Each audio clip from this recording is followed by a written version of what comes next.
Apa yang mereka ajarkan di dalam seluruh pengajaran mereka secara dogmatis dan secara doktrinal itu semuanya berbeda, bahkan ada hal yang bertentangan dengan iman kekristenan sendiri.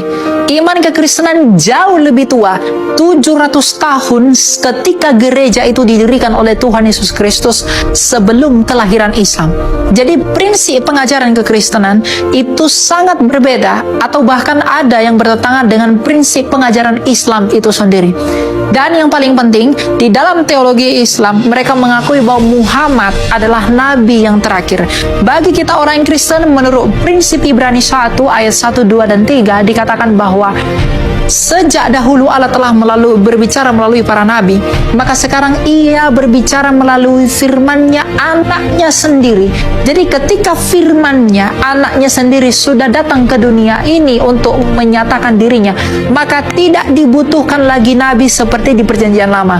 Oleh karena itu, kita tidak pernah mengakui ada nabi yang ditabiskan setelah Yesus Kristus yang dianggap sebagai utusan Allah lagi. Memang di dalam perjanjian baru ada yang disebut dengan nabi, tapi nabi di sana itu bukanlah nabi seperti di perjanjian lama, hanya menjalankan fungsi kenabian. Jadi karena teman-teman Islam mengatakan bahwa mereka mengimani Muhammad sebagai nabi terakhir, kita jelas menolak itu, karena setelah Yesus Kristus tidak mungkin ada lagi nabi yang diutus oleh Allah, karena Yesus Kristus adalah puncak dari pewahyuan Allah itu menurut prinsip surat Ibrani. Buka Al-Baqarah ayat 151, paling kanan sebelah bawah. Kama arsalna fikum rasulan minkum. Kami kabulkan nih, kami utus seorang rasul dari kalangan kalian. Yatslu alaikum ayatina, 1. Wa yuzakkikum, 2. Wa yuallimukumul kitaba, 3. Wal hikmah, 4. 5. Wa yuallimukum ma lam takunu ta'lamun. Kemuliaan Nabi Muhammad SAW diminta 4, dijawab 5. Nabi Musa menghadap ke Fir'aun untuk berdakwah, berdoa, Rabbi syrahli sadri wa yassirli, ya Allah, mohon lapangkan hatiku, kalau dicela aku bisa menerima, sabar aku, mudahkan urusanku. Nabi Musa itu kurang apa? Nabi Rasul dekat dengan Allah, berdoa kepada Allah, dikabulkan. Nabi Muhammad belum berdoa, turun ayat. Musa minta Rabbi syrahli, Nabi Muhammad belum minta alam nashrah laka sadrak. Perhatikan, Nabi Musa, Rabbi syrahli sadri, ya Allah, lapangkan hatiku, lapangkan jiwaku. Ya, minta dikabulkan. Nabi Muhammad belum minta, turun ayat, alam nashrah laka sadrak. Musa minta wa yassirli amri, dikabulkan. Nabi Muhammad gak minta, turun ayat, wa nuyassiruka lil yusra. Nabi Isa alaihissalam jaraknya 600 tahun sebelum kedatangan Nabi Muhammad SAW, sama. Bahkan sebelum lahir sudah ngasih kabar gembira kepada umatnya. Buka Quran surah 61 ayat ke-6 itu, paling kiri sebelah atas. Wa mubasysyara bi rasulin ya'ti min ba'di ismuhu Ahmad. Ngasih kabar ke umatnya, saya kasih kabar gembira ya, akan datang kabar gembira. Ini hukum dunia mengatakan kabar gembira itu dikasih tahu kalau bayinya sudah lahir. Ini bayinya belum lahir, 600 tahun sebelumnya udah ngasih kabar gembira. Ginilah, antum misalnya, maaf ya, siapa nama? Akbar, Masya Allah. Akbar apa? Saya panggil Muhammad Akbar Firdaus, pakai awalan ya, jangan tunggal. Akbar, Muhammad Akbar Firdaus. Saya panggil tiga-tiganya bagus lah. Saya panggil Muhammad misalnya ya, Firdaus, Akbar Firdaus. Saya panggil Firdaus sajalah. Firdaus, Masya Allah, ngasih kabar ke temannya. Siapa namanya? Fajri, Masya Allah, Fajri. Alhamdulillah, punya anak. Siapa namanya? Muhammad. Gimana anaknya? Nanti setelah menikah. Kira-kira gimana respon antum? Di mana-mana orang ngasih kabar gembira, lahir bayinya ngasih kabar gembira. Ini saking mulia Nabi Muhammad SAW, saking mulianya belum lahir sudah ngasih kabar gembira. Saking senangnya dengan kedatangan Nabi Muhammad SAW. Padahal 600 tahun sebelum datang. Saking bahagianya Nabi Isa mengatakan pada umatnya, Nabi Isa, Mesias, Yesus mengatakan pada umatnya, akan datang Rasul setelah aku. Aku Nabi, aku Rasul, tapi setelah aku akan datang Rasul yang sangat mulia. Ismuhu Ahmad, gembira padahal belum lahir. Anda bayangkan, Nabi Isa itu Nabi, Rasul. Lahirnya luar biasa, wafatnya luar biasa. Naik ke langit kemudian diangkat dengan cara yang sangat luar biasa. Nabi belum lahir sudah gembira. Ente siapa? Nabi bukan, Rasul juga bukan, surga belum ada jaminan, amalan masih berantakan, hisab menegangkan, nggak ada kegembiraan di hadapan Nabi Anda Sallallahu Alaihi Wasallam. Itu siapa? Dia aneh kalau ada orang yang nggak gembira. Nabi Rasul ya gembira, masa antum bukan Nabi bukan Rasul nggak gembira? Paham ya? Tuh, awas. Nah, ini sangat menarik teman-teman sekalian. Nah, nanti kita lihat Nabi Isa ngasih nama siapa? Disebutkan dengan nama apa? Ahmad. Lihat, Ahmad. Ini saya bahas dengan tuntas dulu nih. Ini masih pengantar nih, belum ke intinya. Ahmad. Nah, sementara ketika diberi nama beliau lahir, diberi nama dengan apa? Muhammad. Bahkan disebutkan dalam Quran 4 kali Ahmad sekali. Lihat di antara mukjizat penamaannya. Jarang disebutkan ini. Ahmad sekali disebut dengan Muhammad 4 kali. Lihat baik-baik. Muhammad 4 kali. Quran surah 3 ayat 144, Quran surah 33 ayat ke-40, Quran surah ke-47 dengan namanya ayat kedua, dan Quran surah ke-48 ayat 29. 4 kali dengan nama Muhammad, sekali dengan nama Ahmad. Kalau disebutkan Muhammad, itu bentuk superlatif, sighah mubalaghah dari kata Mahmud, yang punya hubungan baik dengan sesama, hablum minan nas, dengan lingkungan bahkan, sehingga datang pujian mengalir kepadanya. Kalau Anda dipuji dari luar, itu disebut dengan Mahmudun, persis seperti Mukarram. Ya, al-mukarram artinya melekat pujian kepadanya karena hubungan baik dengan sekitarnya, perhatian bagus, baik. Jangankan pada manusia, pada hewan itu luar biasa perhatian. Bahkan saat orang menyembelih, oleh Nabi diperhatikan, hei jangan sakiti hewannya. Idza dzabhtum fa ahsinudz dzibhah. Kalau kalian menyembelih, sempurnakan sembelihan, baguskan. Jangan berikan penderitaan kepada hewan, karena itu dicontohkan sekali goresan, gesek, ya gorok sekali sudah selesai. Ya, jangan sampai menyakiti hewannya. Bahkan saat Anda akan menyembelih pun kata Nabi, tajamkan pisaunya. Bahkan saat menajamkan pisaunya itu pun jangan di hadapan hewan yang akan disembelih. Siap-siap ya, siap-siap.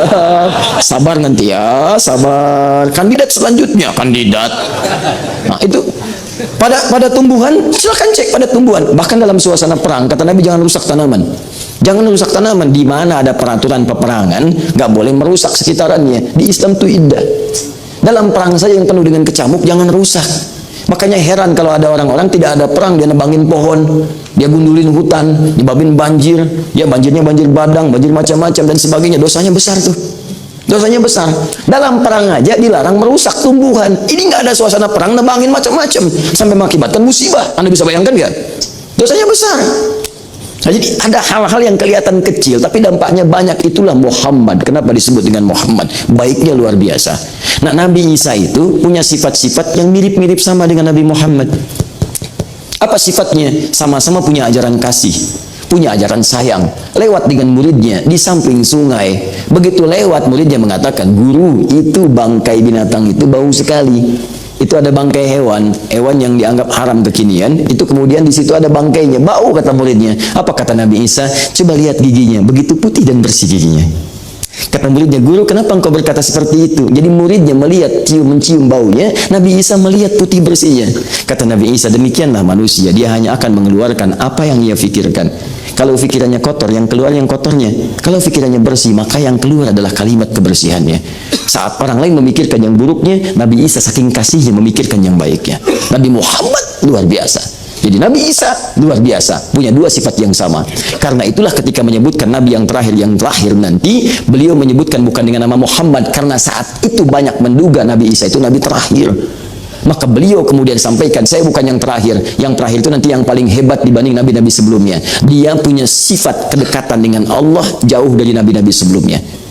Kalau satu kali Anda mendekat kepada Allah, satu keunggulan disebut dengan Hamid namanya. Hamidun, yang memuji Allah dalam satu sifat. Misal, rajin tahajud, tapi puasa belum konsisten. Senin Kamis belum, Ayamul Bid tidak, Daud juga, puasa Daud tidak sama sekali. Baru tahajud, itu Hamid. Atau sebaliknya, puasa rajin, tahajud belum. Tapi kalau tahajud dikerjakan, maaf, puasa dilakukan, sedekah yang paling bagus, yang paling mulia, maka berubah jadi bentuk superlatif. Dari Hamid jadi Ahmad. Kenapa beliau disebut Ahmad? Karena sifat kedekatannya dengan Allah luar biasa. Silahkan cek sedekahnya, tak tertandingi. Kesaksian Ibnu Abbas, kalau sudah masuk Ramadan, apalagi masa pemberiannya Nabi seakan-akan tak terhentikan. Kasih. Dan hebatnya, bagaikan angin yang bertiup dengan sepoi-sepoi. Ngasihnya tuh enak, lembut, nyaman. Ya kan ada orang ngasih tuh kadang-kadang ngasih tapi mukanya nggak ngenakin. Ya tidak. Ini Pak, silahkan ambil. Aduh Pak, terima kasih. Nggak apa-apa, itu kan hak Bapak infak. Bapak kan miskin. Nabi. Tahajudnya silakan cek Al-Bukhari nomor hadis 2008 sampai 2010. Sampai kata Sayyidah Aisyah, sampai terus mengatakan, sampai bengkak-bengkak kakinya. Padahal beliau madmun bil jannah, dijamin surga, ma'sum minal maksiat, dijaga dari maksiat. Ditanya kenapa mesti begini? Apa jawabnya? Santai aja. Afala akunu 'abdan syakura? Apa enggak boleh aku jadi hamba yang bersyukur dengan semua nikmat itu? Enggak tertandingi. Enggak tertandingi. Bacaan Qur'annya, tilawahnya, murojaahnya, sampai murojaah dengan malaikat, murojaah dengan sahabatnya. Ibnu Mas'ud tolong bacakan ayat ini, ya Rasulullah, ayat itu kan turun pada anda. Apa tidak boleh aku mendengar dari yang lain? Masih tidak gengsi mendengar dari yang lain. Bacakan, dengarkan. Itu luar biasa. Semuanya terkumpul pada beliau. Kemuliaan, kedekatan dengan Allah. Makanya disebut orang paling takwa yang pernah hadir di bumi. Karena dekatnya dengan Allah, maka dinamai dengan Ahmad. Ingat, semua nama yang melekat pada Nabi Muhammad mulia. Bentuknya sifat, bukan zat. Kalau zat itu untuk membedakan satu dengan yang lainnya. Fajri, oh, yang nengok Fajri, bukan Muhammad Akbar. Untuk membedakan, ketika saya panggil si A, yang nengok si A, bukan yang lain. Itu zat namanya. Yang kedua sifat. Sifat itu melekat kepada zat dengan keunggulan yang melekat di dalamnya. Jujur sifat, sabar sifat, baik sifat. Nama Nabi Muhammad dengan izin Allah yang melekat kepadanya semuanya sifat, bukan zat. Kenapa? Untuk menunjukkan keabadian kemuliaan sifatnya sehingga bisa diteladani dalam setiap waktu. Sifat yang terus berjenjang diteladani setiap waktu disebut dengan uswah namanya. Maka turun Quran surah ke-33 ayat 21. Laqad kana lakum fi Rasulillahi uswatun hasanah. Ini dari segi penamaannya. Lahirlah sosok disebut dengan Muhammad, disebut dengan Ahmad. Saya tidak akan bercerita sampai kedalamannya, terlampau panjang kalau kita bahas. Singkatnya, sosok ini jadi inspirasi dari semua tahapan kehidupannya. Dari kecil jadi teladan, saat pemuda jadi Al-Amin, saat jadi Nabi semua terkumpul kemuliaan pada beliau. Sampai sebagai seorang ayah teladan, sebagai seorang suami teladan, seorang kakek teladan, seorang pemimpin teladan, seorang yang pernah berbisnis teladan, seorang yang pernah berdagang teladan. Semua aspek kehidupan terkumpul miniaturnya kepada kehidupan beliau. Dan hebatnya, semua yang bergabung dengan beliau, belajar dari beliau juga jadi teladan dalam kehidupannya.